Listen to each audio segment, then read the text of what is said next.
Rafael Nadal is unfortunately retiring from the game of tennis. If you love tennis, then this is super sad news. The good news is he stuck around for so long, he worked so hard to keep himself in the game.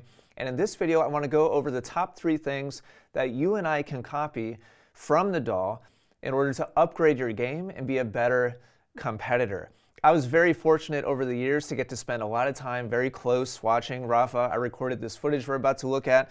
Let's go ahead and dive right into it. I believe the year here is 2011. This is at Cincinnati.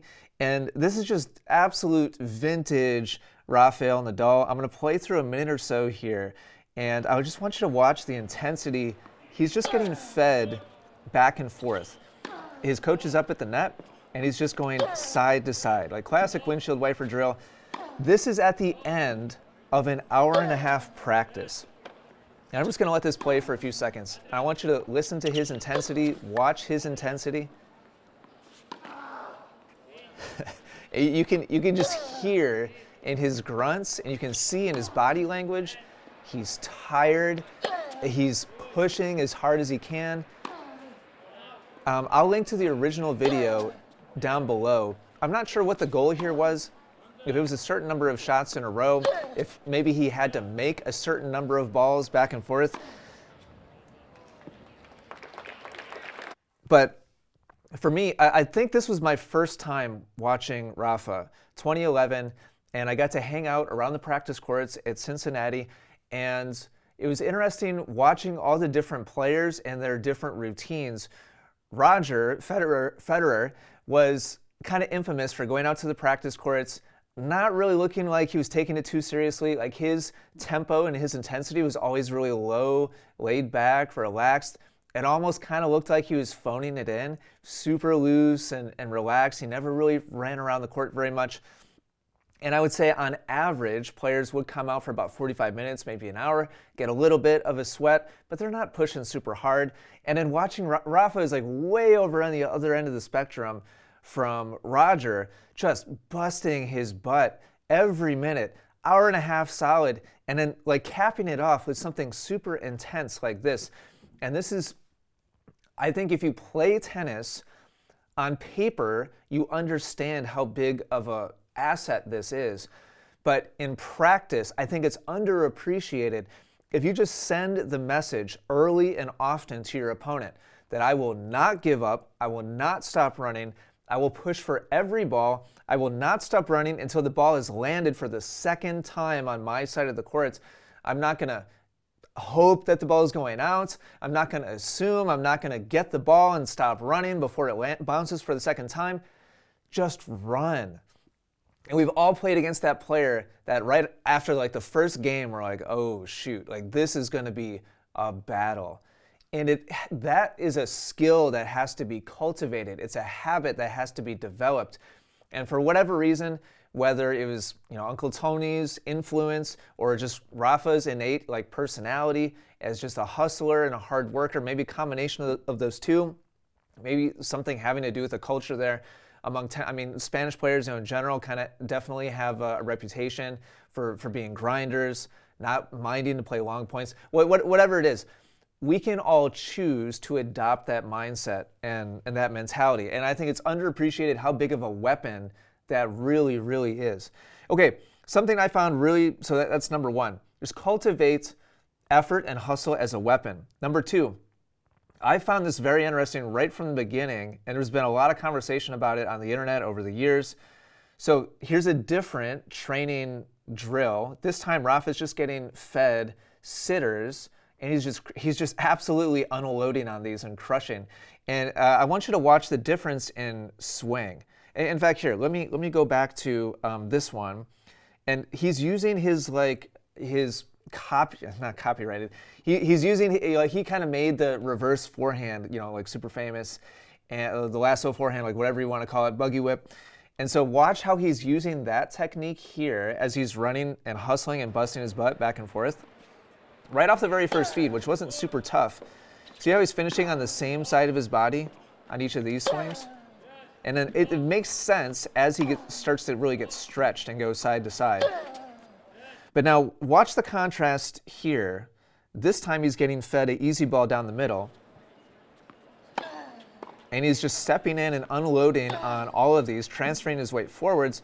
Look at how different his swing path is now. It's much straighter across the chest. He's not fit. I mean, some of these are high, and he almost kind of looks like he's swinging down on the ball and just kind of really driving through these. And I found it very interesting very early on that in practice, a large majority of his forehands would look like these. But then he'd get into match play, and even a ball like these, where his momentum is going forwards, it's a weaker, easier ball. In real match play, he would tend to always kind of finish up over the shoulder, even when he didn't have to. This is important, like general principle. When you're getting stressed out, you're on the defense, your opponent's kind of in control, it makes sense. That technique is going to break down a little bit. We're not necessarily always going to have the option of being able to step in or like swing through and come across or like drive the ball, like because we're being stressed and we're being pulled and we're being stretched. However, Rafa, interestingly, in real match play, he would kind of famously always come up over on the same side of his body anyway, even when he didn't have to, even when he wasn't stretched.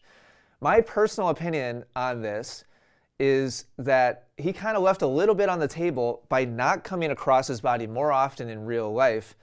However, his topspin and his leftiness was such an incredible weapon. Like that forehand cross court with the heavy, I mean, so many RPMs, so much more spin than anybody else on the tour. And he got it to come up high on all these righties backhands. And I think he kind of got into a little bit of a rut using that reverse finish during real match play because he just intuitively felt and understood how big of an asset that big looping topspin was. But I think he actually probably could have been a little bit more effective and a little bit more penetrating if he would balance it out a little bit more. I might be way off base on this. I'm curious what your thoughts might be on that down below. That was my personal feeling, spending many hours watching him practice and then spending many hours also watching him, in real match play. It was always interesting to me, the contrast. So the takeaway for us normal players is take a step back and take careful inventory of your toolkit. What are your inherent, what are the things that just kind of come naturally to you that are strengths? And what are the things that just don't come naturally to you that are weaknesses? And how can you double down on your strengths? And hopefully, ideally, also minimize your weaknesses. But I think of the two, it's probably most important developmentally long-term that you figure out what works for you against most other opponents and then just get really, really freaking good at that and be able to repeat. It was never a secret when Nadal played Federer how he was going to play him. The patterns, everybody in the world knew exactly what Rafa was going to do, and he still did it, and he still won the majority of the time. So he knew that the heavy topspin, cross court on the ad side to the backhand, bouncing up, he just knew that was going to be a problem for anybody on the planet. So what is that for you on your local courts? And if you're a normal everyday player like me, on paper, that might seem kind of daunting at first. And well, I'm not Nadal. I don't have this world-class. That's fine. I promise you, there is something in your toolkit that on average provides problems for your opponents. And the more familiar you can be with it and the more you can sharpen that tool, the more effective you're going to be as a player. So really interesting for me to see that contrast and really watch it. Look at how relatively straight through and how much of a drive these swings are. And you really didn't see him do this. Look at how extended he is through the ball and how he's coming across his chest. Very rarely saw this in match play. Of course, he would use it. But compared to this type of swing, I mean, this is the one that he made famous and used super, super effectively. It's just a much more vertical path to create that curve and create that heavy spin and bounce. All right, the last thing I want to throw out there, and then I'm going to share with you my favorite personal memory of Rafa. The last element that I think Rafa is deservedly famous for, and something we all should try to emulate, is the level of gratitude that he obviously cultivated very deliberately and purposefully, how gracious he was. Now, it's so notable and noteworthy with Rafa because he achieved so much, right? He's one of the greatest players to ever play the game of tennis, and yet he was always humble. I mean, he was known for like sweeping his own clay. I think that was a Uncle Tony thing. He would carry his own bags, through the airport. He would sweep his own courts like after practice. And the more and more he became a champion, the more and more noteworthy that was, and he stuck with it. And for me personally, looking back on my competitive career, there were many years where, because I didn't cultivate a good quality ability to reflect on my game, my experiences, and be appreciative and be grateful instead of complaining about like the mistakes I was making, getting down on myself, being angry, kind of spiraling, into negativity. It was so rare for Rafa to ever get down on himself. And I think that's very much tied in with how gracious he was. I think it ties in to his obviously like deliberate efforts to just be a good person. And not that you're not a good person if you get angry on the court, but you're not going to be the most effective tennis player if you get angry, if you get down on yourself, if you berate yourself for errors. It's hard to be a good competitor. There's very few humans that can be angry and compete well. And I really respected and admired Rafa for his ability to just be reflective and gracious and cultivate an attitude of gratitude on the court. So here's my favorite memory of Rafa. This was in 2013. This was my seat. I had a media pass. I was recording the practice courts, and we used that media pass, me and my friend, to get into the front row. This is the Lions person right here. This is Rafa, and this is Roger Federer on the other side. They met in, I think, the semifinal. You can fact check me on that, in 2013. Yeah, it wasn't the final. It was either a quarterfinal or semifinal. So, this is something I will absolutely be telling my grandkids. I got to see Federer play Nadal from the front row of the baseline. It was absolutely incredible. Here's another picture. Oops, that is not Federer. That's my steps coming up to my office studio space. This is me right here. This is that same match. This is from the TV broadcast.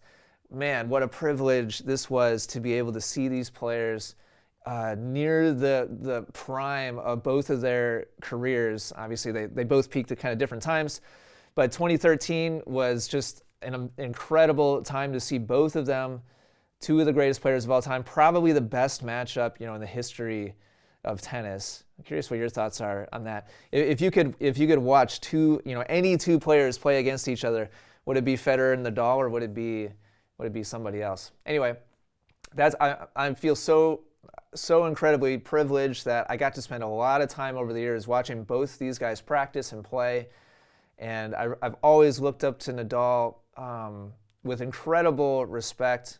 His personality, his respect for the game, his respect for his opponents, his level of dedication to hustle and hard work and busting his butt. How many times were people calling for his retirement because his knees were bothering him, his foot was he was just beating himself. Everybody was saying, "Oh man, he's going to be done, by the time he's 30." And the way that he's just pushed and pushed and pushed has been just so inspiring to watch. So thank you, Nadal. Obviously, he's never going to see this, but just publicly, thank you to Rafa for the gift that he was to the game of tennis. I'm gonna miss watching him play tremendously. Same thing with Roger, but Rafa is the one in focus right now. So just wanted to share a couple thoughts. Hopefully this is helpful. Thanks for watching. I'll talk to you again soon.